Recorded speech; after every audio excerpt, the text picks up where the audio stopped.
This is Mr. Snyder, and today we're going to talk about how to find percents. So our objective today is to learn to find percents of given problems. And there are two different ways to do that. There is a proportion method in which we set up two equal ratios and solve for the variable. And there's also the equation method in which we can turn the words into math symbols and letters and then solve for the variable that way. So the first method we're going to look at is the proportion method. So here we go. The way that you use the proportion method is to first think about what number would be to 100 as 66 is to 92, because if you remember, proportions are really ratios that are equal to each other.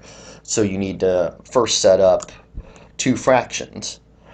So remember that a percent is really just a number over 100. So if we're going to find a percent, we're really just finding what number over 100 equals the other ratio.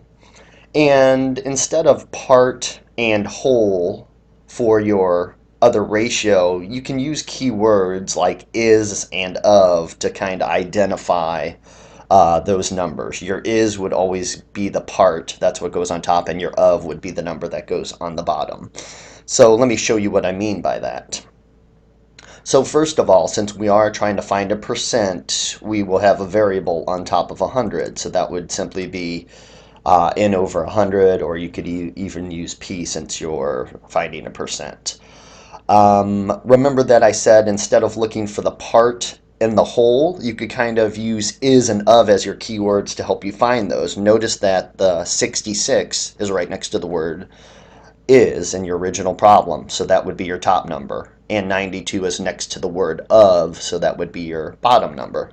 So now that we have the proportion set up, it's simply a matter of doing shoestrings to solve for the variable. So we would cross multiply, and we would have n times 92, which is 92n. And then we would have 66 times 100, which would go on the other side. So simplifying this, we have 92n on the left. We would have 6,600 on the right.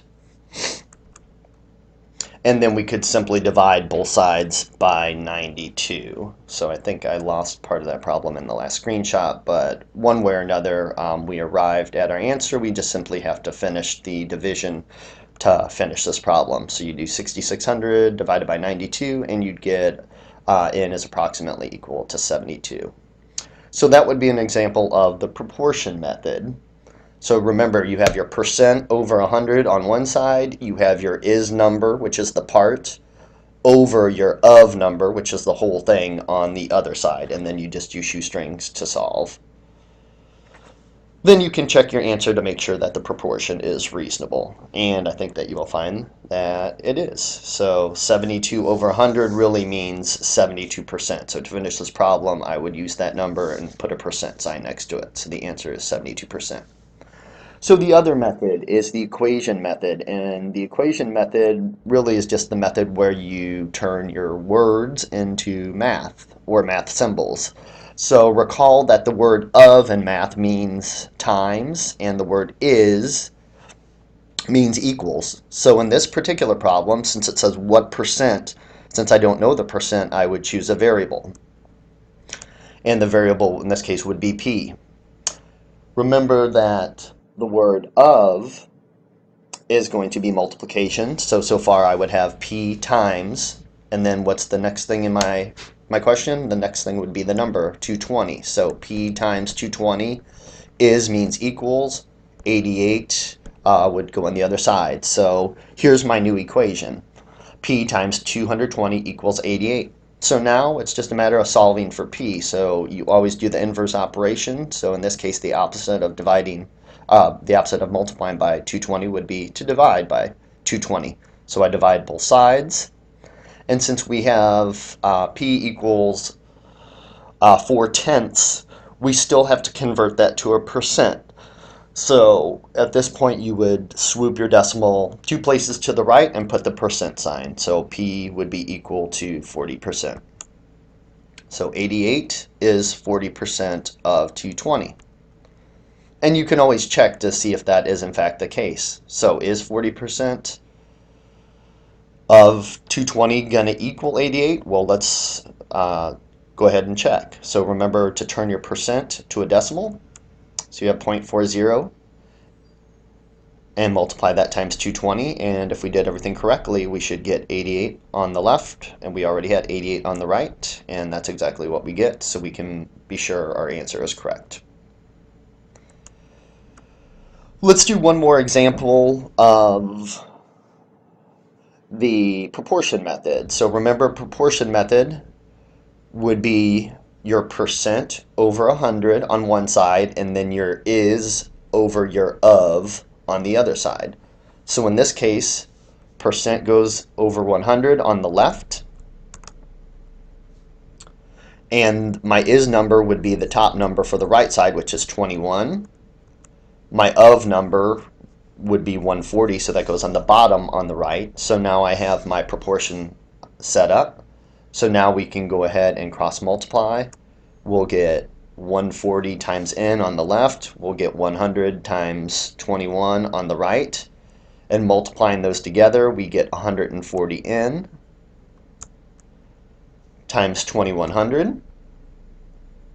I'm sorry, 140n equals 2100. And dividing both sides by 140, we would get n equals 2100 divided by 140, or 15. And remember that since this number is over 100, this is my percent. So instead of 15, we would write it as 15%. And then ask yourself if the answer is reasonable, and I think you'll find out it is. Another example of the equation method. So remember, turning words into math. So instead of what percent, we would simply use the letter P. Instead of, we substitute that with times. My number is still my number, so 110 I just bring down as 110. Is means equals, and 11 I would just bring down as my number 11. So I have P times 110 equals 11. Divide both sides by 110, and you'll get P equals 11 divided by 110. And simplifying that, we get P equals 1/10.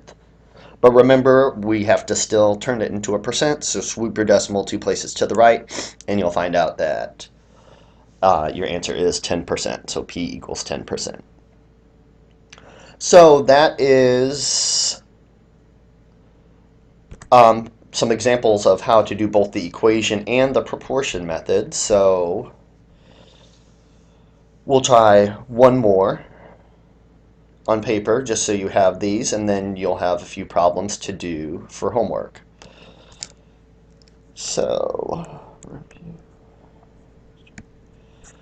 again, instead of part over whole and part over whole, I always think is over of makes more sense to me. You may like thinking of things as part over whole and part over whole, but this always works better for me. So is over of equals percent over 100. So down here, we want to find my percent, and we don't know the percent because it says what percent. So that's going to be my letter P over 100. Now we need to find my is. My is number would be found right here, and that's going to be the top number, which is 48. Let's find your of number, which is right there. That's going to be 64. So now that we have our proportion set up, it's just a matter of doing shoestrings, and P times 64 would be 64P.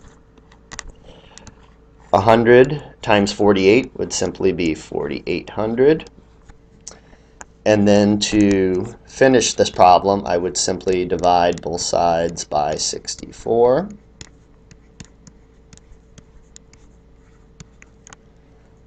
On the left, the 64s cancel. I'm left with P. And then over here, I would figure out how many 64s go into 4,800.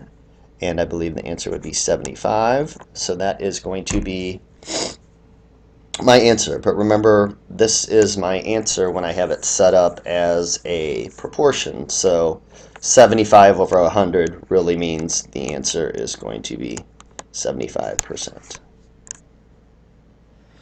So that's my last example of the proportion. Let's do one more of the equation method. And when you're doing this, it might help if you box and circle things. So the things that we're going to box are the missing part, and the things that we're going to circle are the words is and of. And then we'll follow these steps to go ahead and solve this problem. So the question is down here. 55 is what percent of 275? So I'm going to circle my is and of. Here's my is. Here's my of. I'm going to box whatever it is I'm looking for. In this case, a percent. And then I can simply rewrite. So down below, I'll just rewrite 55. Remember, is means equals. 1% would be my variable. Of means times. And then my 275 just comes down. So once I clean this up, this is really 275p equals 55. So now I need to divide both sides by whatever is stuck to the variable, which in this case is 275. Those cancel out, which is what I wanted to happen to get my variable by itself. And 55 goes into 275. I think once you do the division, you're going to get 2/10. So P equals 2/10. But remember, we're not done yet. We have to turn this to a percent by swooping the decimal 2 places to the right. So we would get P equals 20%. So the big thing to remember is that when you're doing the proportion method, the answer you get is already over 100, so that is your percent. When you're doing the equation method, you end up with a decimal and you have to swoop to finish. So now it's your turn. I'll go ahead and put these 5 problems up for you to try, and this is what you will bring in tomorrow.